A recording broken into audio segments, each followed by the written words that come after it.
আমি এখন ক্রোম ব্রাউজারে আছি। ক্রোম ব্রাউজারে এখানে কারিগরি বোর্ড লিখে সার্চ দেব। তারপরে যে দেখতে পাচ্ছেন কারিগরি বোর্ডের ওয়েবসাইট আসছে, সরকারি ওয়েবসাইটে এখানে জাস্ট ক্লিক করব। ক্লিক করার পর এখানে জাস্ট আমি রেজাল্টে যাব। রেজাল্টে ডিপ্লোমা ইঞ্জিনিয়ারিং সিলেকশন করে দিব।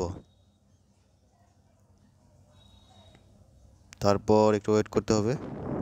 এই যে দেখতে পাচ্ছেন এখানে জাস্ট আমি সিলেক্ট এক্সাম এখানে ডিপ্লোমা ইঞ্জিনিয়ারিং দিব। আপনারা যা যা যে ডিপার্টমেন্টে আছে জাস্ট সিলেকশন করে দিবেন। আমি পাসিং ইয়ার দিব এখানে। তারপর আমি রোল টাইপ করব। তারপর হচ্ছে রেজিস্ট্রেশন নাম্বার আমি বসিয়ে দিব টাইপ করে। তারপর ভিউ রেজাল্ট এখানে ক্লিক করব। আমি প্রাইভেসির জন্য এটা ব্লার করে রেখেছি। জাস্ট ভিউ ক্লিক করব এখানে।